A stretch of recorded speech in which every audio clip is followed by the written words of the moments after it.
So what is the highest credit card limit among the wealthy anyway? Some credit cards are so secretive you won't find them on any bank website. There are no application forms, no public perks, and honestly no credit limit. Only by invitation, and even millionaires or billionaires might not qualify. This is the truth about the credit card limits of United States presidents and advice from American financial experts on how the wealthy use their credit cards.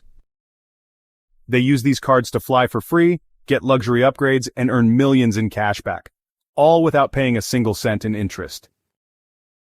In this video, I'll reveal the secret credit cards of billionaires, and how you too can play the same game, legally.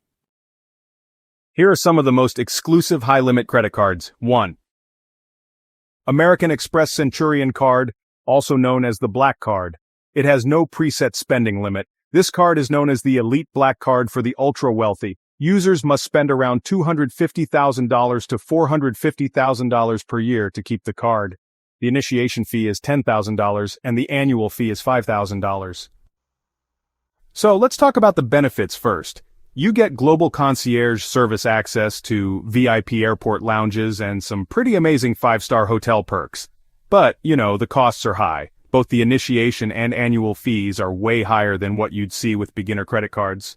Plus, the rewards program is kind of limited. You only earn 1 membership rewards point for every dollar you spend, which is actually lower than a lot of other cashback cards out there. The JP Morgan Reserve card is really exclusive.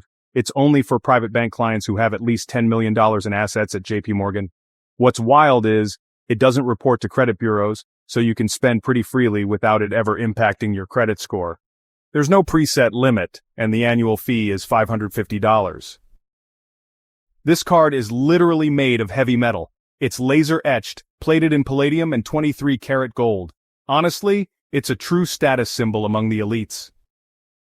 So, if you had a JP Morgan Reserve card, what would be the first thing you'd do? Go ahead and comment below. I'd love to hear your thoughts. Alright, let's talk about the Dubai First Royale MasterCard.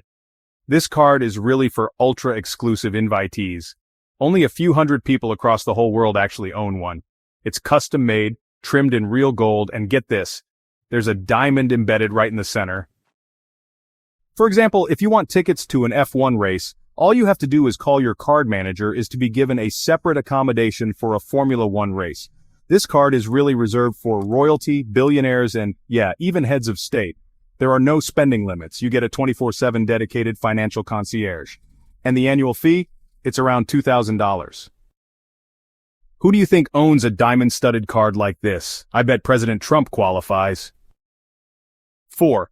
Amex Platinum, Chase Sapphire Reserve, Citi Prestige, for individuals with FICO scores over 750.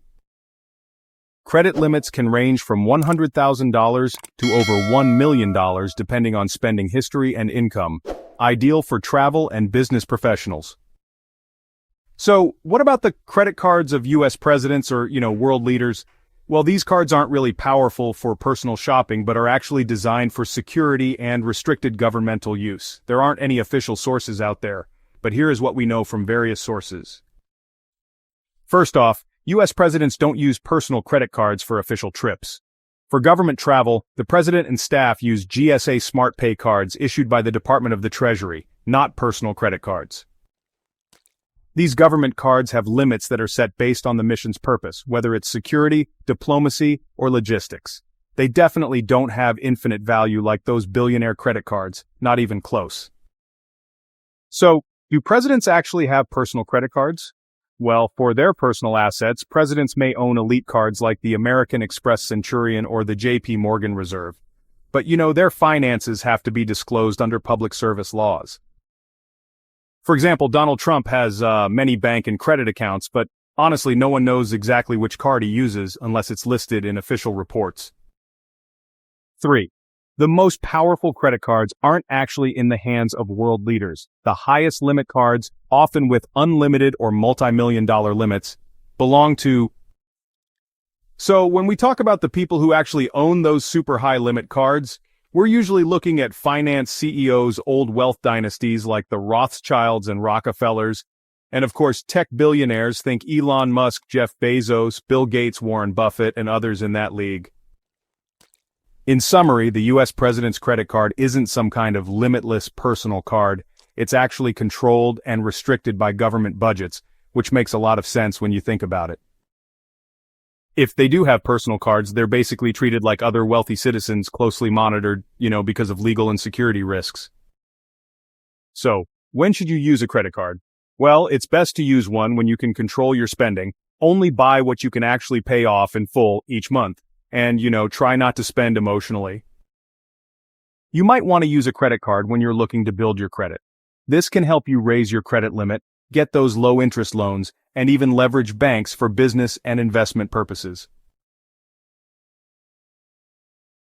It's also smart to use a credit card when you know how to really maximize those benefits, like cashback, points, or purchase protection.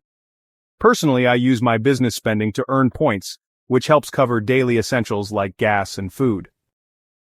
So when you have a clear plan, you can actually use your card interest-free for anywhere from 25 to 55 days, then just repay on time and well profit. It's smart to use cards that are really aligned with your purpose, like cashback cards, travel cards, or student cards. Alright, so when should you not use a credit card? If you always pay just the minimum, you'll end up paying high interest anywhere from 18 to 29% annually, and honestly, you could fall into debt pretty quickly. If you rely on your credit card to cover cash shortfalls, that's actually a red flag for a potential debt spiral. It's just way too easy to spend emotionally and, fall into some pretty common traps. If you don't fully understand how interest, fees, due dates, and FICO scoring all work together, you might to pause before using your credit card. Previously, I shared how I boosted my credit score from 480 to 789, guaranteed, and how I earned $100,000 in just 2 weeks thanks to my high score. Plus, how to fix your credit after a repo. You really have to watch that, link in the description. Conclusion from a US financial expert. Credit cards aren't evil. Misusing them is what traps you in debt. Use them right, and they help you build credit, get perks, and create financial leverage that, honestly, every millionaire uses. It's like a secret weapon for building wealth, but use them wrong, and you become a lifetime debtor. So, do you want to be wealthy and achieve financial and time freedom? Comment below. I started building my credit score today. Do you know the real reason banks created credit cards? The most sophisticated financial trap on the planet. 90% of users fall into it without realizing it, losing hundreds of thousands while banks stay silent.